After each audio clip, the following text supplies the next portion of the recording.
Bonjour tout le monde, ravi de vous revoir sur la chaîne de BLC et notamment sur une vidéo autour de PyDrive et plus précisément de la synchronisation et de l'intégration entre PyDrive, le CRM, et Zendesk, l'outil de ticketing.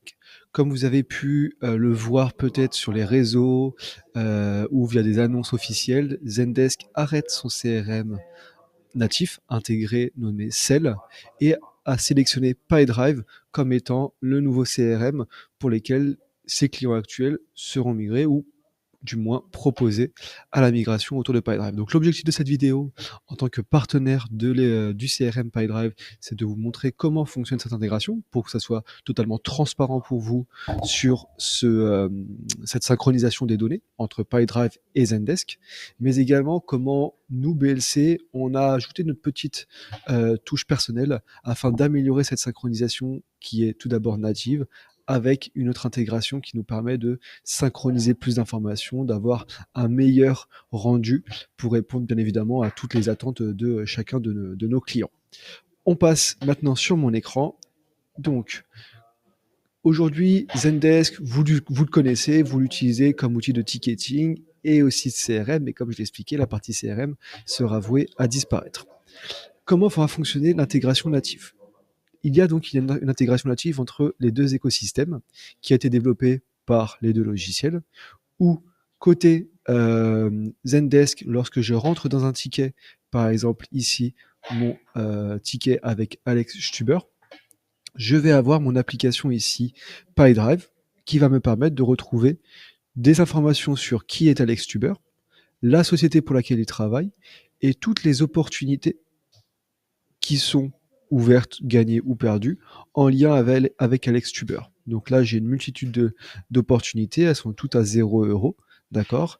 Mais j'ai la possibilité donc directement depuis Zendesk ici de retrouver mes opportunités en cours, gagnées ou perdues. Je peux voir la société qui est Air Liquide, avec encore une fois toutes les opportunités rattachées à Air Liquide. Et depuis Zendesk, je peux soit voir le contact dans PyDrive si j'ai un accès utilisateur dans PyDrive, ça va m'ouvrir automatiquement la fiche de Alex, ou alors créer une nouvelle affaire.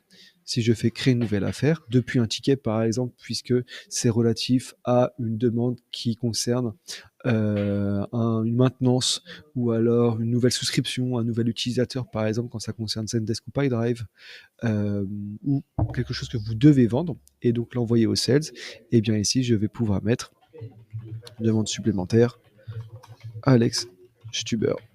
Hop, dans mon pipeline sales, dans l'étape R1 à faire ou peut-être à contacter. Je vais le créer et automatiquement, ça va donc me créer une opportunité demande supplémentaire. Je la vois apparaître ici. Et côté PyDrive, en fonction des attributs, en fonction des attributions automatiques et des automatisations qu'on a pu appliquer, une nouvelle affaire a été créée et aurait pu être affectée à un des commerciaux de votre CRM. Donc si je suis sur PyDrive et que je vais sur la fiche de Alex Stuber, ici, je vais voir qu'une nouvelle affaire a été créée, demande supplémentaire, et que si je m'y rends dessus, je vais retrouver donc mon affaire qui a été créée aujourd'hui à 10h21 par Lucas Magne. Et sur la gauche ici, dans l'opportunité de PyDrive, on va retrouver le ticket. Erreur 423, c'est le ticket sur lequel j'ai créé l'opportunité. Donc il y a un lien entre ce ticket qui a été généré sur Zendesk en amont et l'opportunité de PyDrive. J'ai la date de création, j'ai la dernière date d'activité qui a été apportée dessus, qui sont les participants et le statut du ticket. D'accord? Et donc directement, le commercial aura également une visibilité des tickets en cours depuis son interface via l'opportunité sur la fiche de Alex Stuber qui est ici, mais également sur Air Liquide où l'on voit ici les tickets qui sont rattachés à Air Liquide, et via un petit refresh, on voit tous les tickets, notamment celui-ci, erreur 423, avec un ticket de Alex qui est au statut open, qui a été créé le 12 septembre dernier. On y voit également un deuxième ticket qui est avec Grégory, puisque Grégory est une autre personne de Air Liquide, un autre utilisateur, une autre personne qui travaille chez Air Liquide, pardon. Et Grégory a également ouvert un ticket, donc depuis la fiche Société et Organisation, on voit tous les tickets qui ont été ouverts par n'importe quelle personne qui travaille chez Air Liquide. Si je vais sur la fiche de Grégory, je ne verrai donc qu'un seul ticket le numéro 20 et pas celui de Alex, puisque le ticket d'Alex est donc rattaché à sa fiche personne. Donc ça, c'est la synchronisation, les interactions que l'on va pouvoir avoir également au niveau des tickets. Si je reviens sur Zendesk et le ticket de Alex, je le clôture, résolu, d'accord.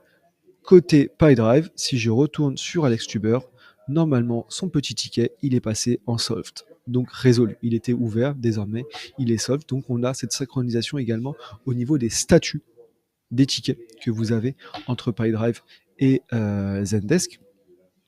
On a vu que côté Zendesk, on pouvait créer une affaire. Et bien inversement, toujours avec le connecteur natif, on va pouvoir, depuis une opportunité PyDrive, créer un ticket. Si je suis, par exemple, sur l'affaire Tissot ici, je rentre à l'intérieur de cette opportunité Tissot, je vois qu'il n'y a aucun ticket ici. Alors, je n'ai pas de personne, je vais prendre un ticket où il y a une personne ici, par exemple celle-ci. Hop, je vais ajouter un nouveau ticket. Hop, problème synchro email. Le client a un problème sur l'envoi des emails depuis son CRM, par exemple. Le ticket a été créé, un petit refresh ici, et je vais donc retrouver les informations du ticket.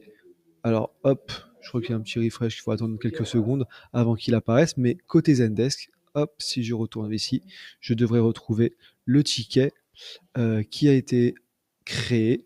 Hop, alors ça, synchronisation, il est là. Problème synchro email, le ticket a bien été créé avec le sujet et le commentaire.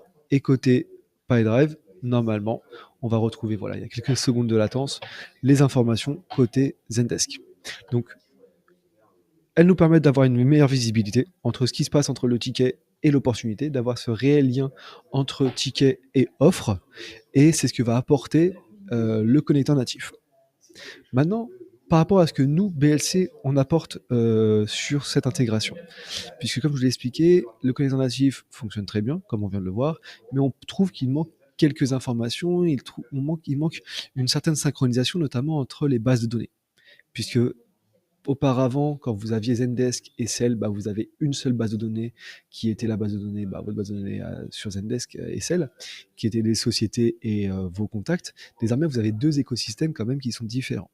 Et le connecteur natif ne vient pas synchroniser vos bases de données. Donc, lorsque un nouveau contact est créé dans Zendesk suite à un nouveau ticket, il ne va pas se répercuter dans PyDrive, sauf s'il y a une création d'affaires. Mais automatiquement, il n'y a pas de création.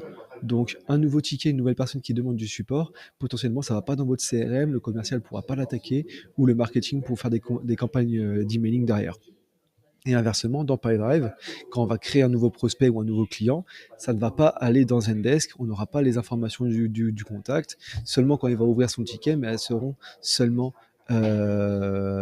adresse mail et nom, prénom, donc les informations que lui aura saisies dans la création de son ticket, mais vous n'aurez pas toutes les informations que vous aurez recueillies dans PyDrive, le numéro de téléphone potentiellement, son intitulé de poste, la société qui est rattachée avec des informations sur l'adresse, le SIRET, bref, d'autres informations qu'on a dans PyDrive, mais pas dans Zendesk. Donc on voit que malheureusement, il y a des informations qui ne circulent pas entre ces deux écosystèmes, et c'est là où BLC, nous, on va apporter une plus-value, c'est qu'on a réussi à synchroniser ces informations.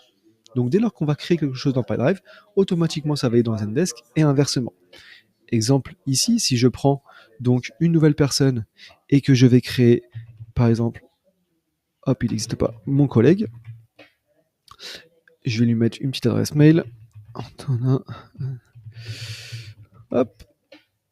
Si j'enregistre, normalement, automatiquement, je devrais le retrouver dans l'écosystème de Zendesk sans avoir à procéder à quelque chose. Donc la personne a donc normalement été créée automatiquement dans Zendesk. Et donc ici, si je vais sur Zendesk au niveau des contacts, hop, Antonin Grémaud a bien été créé il y a moins d'une minute.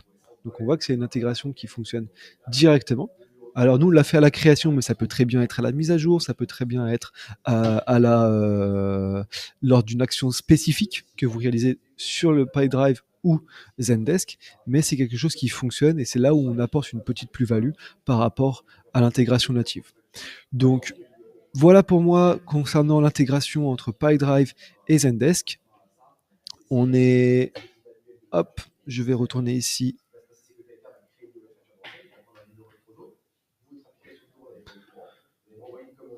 Voilà pour moi pour l'intégration entre PyDrive et Zendesk. J'espère que cette vidéo aura répondu à toutes vos attentes et à toutes vos questions.